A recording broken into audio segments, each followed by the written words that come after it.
Hello everyone. So day 7 of 30 days ad challenge. So ಇವತ್ತು ವೈಕುಂಠ ಏಕಾದಶಿ ಇರೋದ್ರಿಂದ ಬೆಳಗ್ಗೆ ಬೇಗ ಎದ್ದು ಕೆಲಸ ಮುಗಿಸಿ ನಾನು ಬೇಗ ಸ್ನಾನ ಮಾಡಿಕೊಂಡು ಇನ್ನು ನಮ್ಮ ಮನೆಯವ್ರು ಮಲಗಿದ್ರು.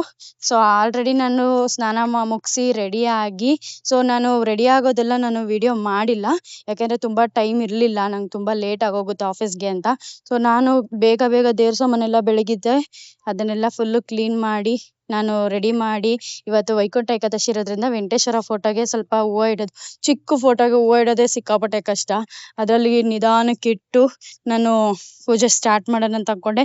ಸೊ ಅದಕ್ಕೆ ನೈವೇದ್ಯಕ್ಕೆ ಏನಾದ್ರು ಮಾಡೋಣ ದೇವ್ರಿಗೆ ಅಂತ, ಯಾಕಂದರೆ ಹಣ್ಣು ಬಿಟ್ಟು ಇನ್ನೇನು ನನಗೆ ಏನು ಇಟ್ಟಿರಲಿಲ್ಲ. ಸೊ ಅದಕ್ಕೆ ನಾನು ಸ್ವೀಟ್ ಪೊಂಗಲ್ ಮಾಡೋಣ ಅಂದ್ಕೊಂಡೆ.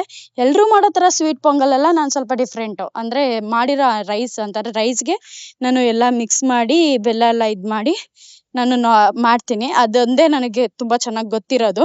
ಸೊ ಯೂಶಲಿ ಹಾಗೆ ಮಾಡ್ತಾ ಇದ್ದೀನಿ. ಮತ್ತು ಅದಕ್ಕೆ ದ್ರಾಕ್ಷಿ ಗೋಡಂಬಿ ಎಲ್ಲ ಹಾಕ್ಕೊಂಡು, ಯಾಕೆಂದರೆ ನೈವೇದ್ಯಕ್ಕೆ ಏನಾದರೂ ಒಂದು ಸ್ವೀಟ್ ಇಡಲೇಬೇಕು ದೇವ್ರಿಗೆ ಅಂತ. ಇವತ್ತು ವೈಕುಂಠ ಏಕಾದಶಿ ಇರೋದ್ರಿಂದ ಸೊ ನಾವು ಸ್ಪೆಷಲ್ ಡೇ ಥರನೇ ಪೂಜೆ ಮಾಡೋದು. ಹೇಗೆ ಪೊಂಗಲ್ ಮಾಡ್ತಾರೋ ಸೊ ನಾನು ಆ ಥರ ನಿಜವಾಗ್ಲೂ ಪರ್ಫೆಕ್ಟಾಗಿ ಮಾಡೋಕ್ಕೆ ಬರಲ್ಲ. ನನಗೆ ಏನು ಗೊತ್ತು ಅದನ್ನು ಮಾತ್ರನೇ ನಾನು ಮಾಡೋದು.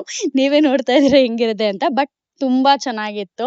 ದೇವ್ರಿಗೆ ನೈವೇದ್ಯ ಇಟ್ಟು ಆಮೇಲೆ ಪ್ರಸಾದ ತಿನ್ನಬೇಕಾದ್ರೆ. ಸೊ ಫೈನಲಿ ನೈವೇದ್ಯ ಮಾಡಾಯಿತು. ಅದಾದಮೇಲೆ ಡೈರೆಕ್ಟಾಗಿ ದೀಪ ಹಚ್ಬಿಟ್ಟು ಪೂಜೆ ಮಾಡಿಬಿಟ್ಟು ಫಸ್ಟು ದೇವಸ್ಥಾನಕ್ಕೆ ಹೋಗಬೇಕು ಅನ್ನೋದಿತ್ತು, ಯಾಕಂದರೆ ಆಫೀಸಿಗೆ ಆಲ್ರೆಡಿ ತುಂಬ ಟೈಮ್ ಆಗೋಗಿತ್ತು.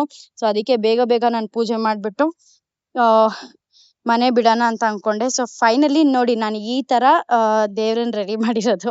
ಚಿಕ್ಕ ಫೋಟೋಗೆ ತುಂಬ ಚೆನ್ನಾಗಿ ಕ್ಲಿಯರಾಗಿ ರೆಡಿ ಮಾಡಿದ್ದೀನಿ.